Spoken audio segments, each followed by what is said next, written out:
Okay. I am, always have been, and probably always will be a morning reader.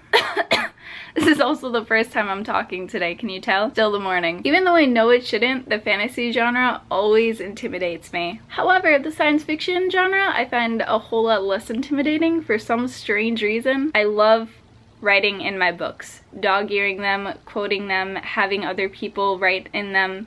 It just makes the whole process so much more special to me. I always snack with my books. I know that I'm gonna get something on the pages.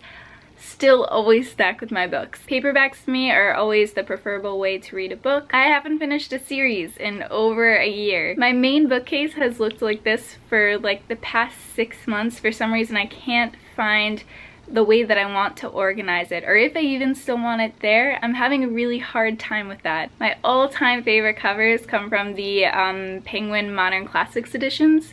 They're so beautiful. I went to BEA in 2013 when I knew nobody else that was going there, and I kept it a complete secret, and I was so quiet about it because I'm really nervous about crowds in general. I went to the Javits Center in New York City and it was really crowded, but I came home with 42 ARCs in my bag and it was really hard to get back to the train. But I was there with my mom and we did it, and we got lunch afterwards, and it was really nice. But I don't think I will ever go again because crowds do freak me out a lot. I still haven't read Saga Volume 5, and I don't know what is taking me so long to do so. This book, Absolutely Normal Chaos, is the first book that I remember being completely obsessed with, and I would read it and then just read it again and read it again. And I would read it like 5 times per day. And I don't remember if it's necessarily like a good book, but it was written in diary form, and I just remember it being very special to me. I just feel like the main character made me feel very good about my middle grade self. When I am not reading novels, generally lately I've been reading the New York Times Magazine, which comes in the Sunday edition of New York Times. The articles are just very versatile. There's something in there for everybody, and it's really quality. Everything's just designed really well, and I feel like it tells more of the truth and less like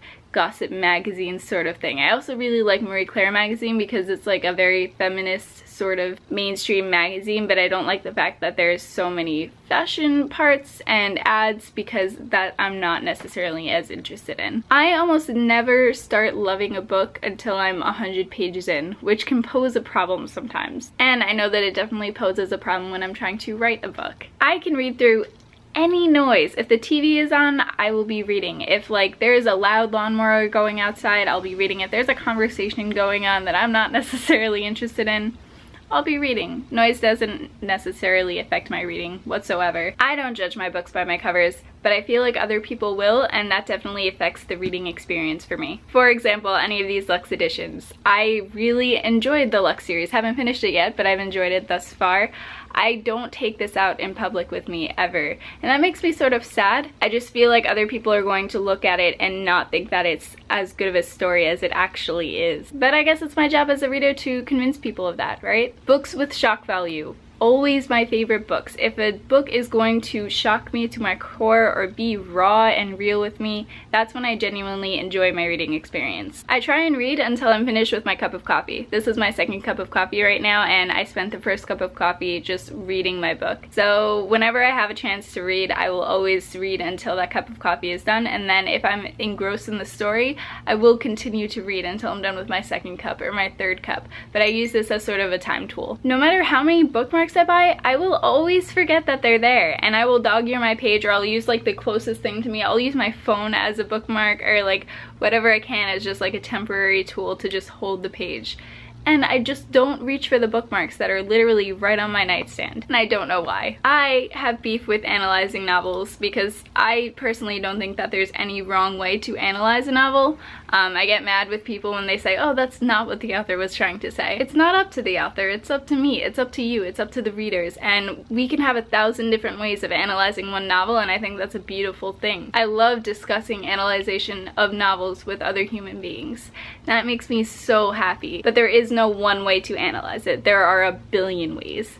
in my opinion. That is personally what I think. The one novel that I read last year that I literally think of every single day is A Wrinkle in Time by Madeleine L'Engle. It's such a beautiful classic. Please read it. And it's a children's classic. It takes literally a day, maybe 2 days. It's so good. I 100% never think of picking up my e-reader when I'm thinking of like what book I should read next, and that makes me really sad because I really do enjoy reading on my e-reader. I just never think of picking it up.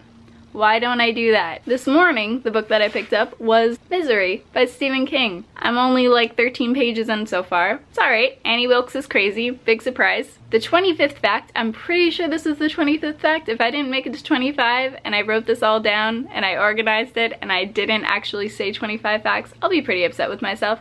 But the 25th fact is that I am participating in NaNoWriMo this year, and my book is called The Waiting Room at this moment. Obviously, that's not going to be the permanent title, but I, not to jinx it, have a really good feeling about this story because it's been mulling over in my mind for the past week and a half, 2 weeks, and I can't stop thinking about putting the words on the paper.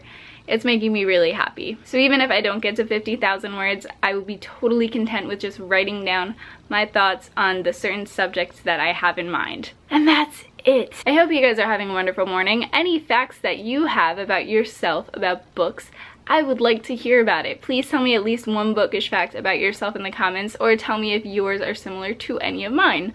And I hope you guys are having a great day, and I hope you guys have a great week, and I will see you soon. Bye. Pause. Wait, I don't do tag videos very often, so I forgot to say that this was a tag video, and I was tagged by Pucks and Paperbacks, Alyssa, and she is such a wonderful person, and please subscribe to her, as well as the people that I'm tagging below. I'm going to tag a ton of people to do this because I think it's a very interesting tag. But obviously, if you're not tagged down below, feel free to call yourself tagged. You are tagged.